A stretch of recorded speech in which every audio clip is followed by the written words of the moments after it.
É a primavera de 1220. O ar ainda está frio com o inverno que se foi, mas o cheiro no ar não é de terra molhada ou flores nascendo. É o cheiro de fumaça, de medo e de um império em marcha.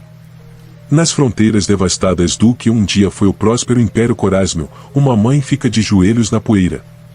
Seus gritos se perderam, sua força se esvaiu. Ela apenas observa, impotente, enquanto soldados de armadura de couro e aço arrastam sua filha de 14 anos, Zarya, em direção a uma serpente interminável de carroças e pessoas que se estende até o horizonte. Zarya não grita. Ela aprendeu em questão de horas que o som da rebeldia só atrai mais dor. Seus olhos, que ontem refletiam os sonhos de uma jovem, agora são espelhos de um desespero calmo. Em algum lugar à frente, um escriba, indiferente ao seu sofrimento, mergulha um pincel em tinta. Ele anota em um rolo de pergaminho a idade de Zarya, sua altura, a cor de seus olhos, até mesmo a forma de seu corpo. Cada detalhe é registrado com a precisão fria de um contador avaliando um rebanho. Ela deixou de ser uma pessoa ou agora é um número, um ativo, uma peça em um grande inventário humano. Isso não é um ato aleatório de soldados indisciplinados.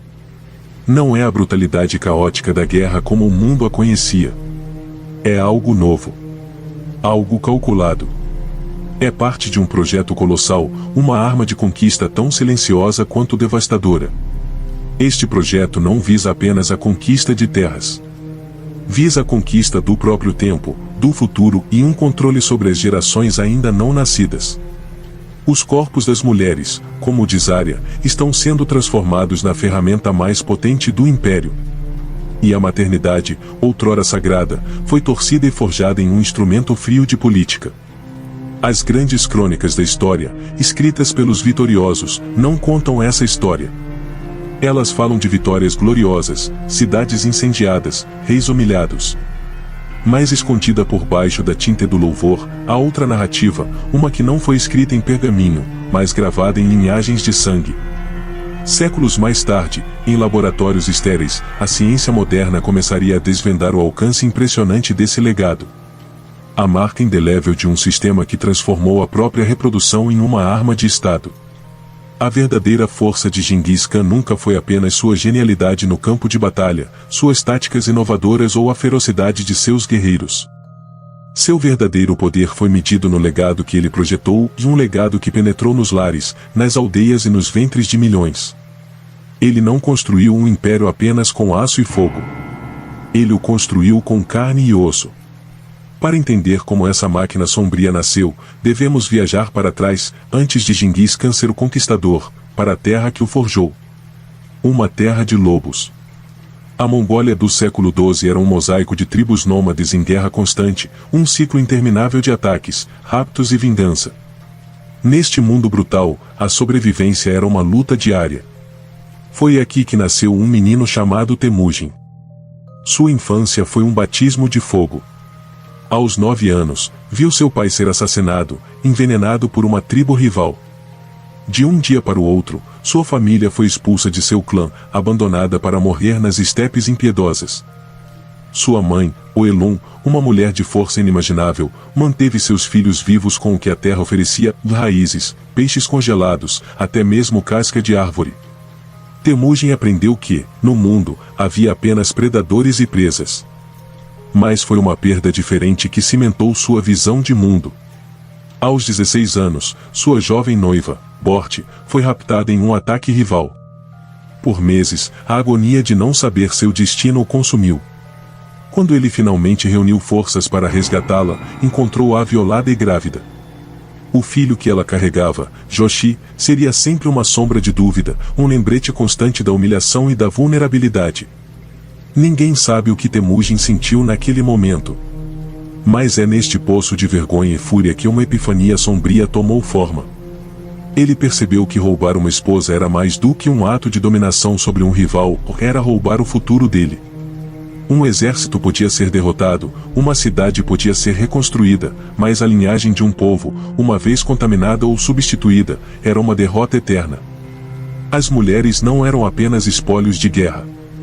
Eram o próprio campo de batalha. E quem controlasse as mulheres, controlaria as gerações futuras. controlaria a própria imortalidade. A partir desse dia, a estratégia de Temujin evoluiu. Ele uniria as tribos, sim, mas sua conquista seria diferente. Ele não apenas derrotaria seus inimigos, ele os absorveria. As tribos derrotadas viam seus homens mortos e suas mulheres e crianças integradas ao clã crescente de Temujin. Não era um ato de misericórdia. Era um ato de engenharia populacional. Para Temujin, cada filho nascido de uma mulher conquistada por um de seus guerreiros era mais um soldado para seu futuro exército. Era uma vitória que se autorreplicava. O que começou como uma tática de sobrevivência tornou-se doutrina imperial. Quando Temujin foi coroado Genghis Khan em 1206, seu sistema, que seus administradores chamariam de o sistema de semeadura permanente, estava pronto para ser implantado em uma escala inimaginável. A primeira prova em grande escala veio em 1209, na campanha contra o reino Tangut. A invasão mongol foi precedida por uma rede de espionagem. Eles não estavam apenas mapeando defesas militares, estavam conduzindo um censo. Quantas mulheres em idade fértil? Quais eram suas origens, suas características físicas, seus laços familiares? Os rolos de pergaminho se enchiam com os primeiros registros de escravidão sexual sistemática em escala industrial da história. Quando as cidades caíram, o processo era brutal e eficiente. Os homens eram divididos, artesãos úteis eram escravizados, todos os outros, executados. As mulheres, no entanto, eram um verdadeiro prêmio, e foram classificadas com precisão burocrática. Categoria 1, em virgens e mulheres jovens de 14 a 30 anos, consideradas o auge da fertilidade. Categoria 2, em mulheres de 31 a 40, já provadas como férteis. Categoria 3, em crianças, idosas e as doentes, consideradas de pouco valor reprodutivo e, em grande parte, descartadas. As mulheres das duas primeiras categorias eram marcadas e reunidas em imensas caravanas. Essas não eram meras marchas de prisioneiros. Eram fábricas reprodutivas móveis. Havia carroças para recém-capturadas, carroças maternidade para as grávidas e até unidades médicas rudimentares, com médicos que usavam ervas para estimular a fertilidade ou induzir partos. O objetivo era único e assustador, transformar cada corpo em uma unidade reprodutiva eficiente, gerando uma nova safra de mongóis em solo conquistado. O horror do sistema não era apenas a crueldade, mas sua organização desumana. Cada mulher perdia seu nome e se tornava um número, tatuado em sua pele. Sua identidade, história e cultura eram apagadas, substituídas por um código administrativo. Mesmo neste inferno, a resistência encontrou uma maneira de sobreviver. Não em batalhas, mas em sussurros. Mães criavam rituais secretos para passar os nomes verdadeiros de seus filhos, na esperança de que sua herança não fosse completamente aniquilada. Canções antigas eram cantaroladas no silêncio da noite, fragmentos de uma cultura que se recusava a morrer. Eram atos de desafio silenciosos, algumas mulheres tentavam provocar abortos com ervas escondidas, ou outras se mutilavam para se tornarem improdutivas, ou algumas até mesmo envenenavam sutilmente o próprio leite para poupar seus filhos do destino que os aguardava. Cada ato era um risco mortal, pois a vigilância era constante.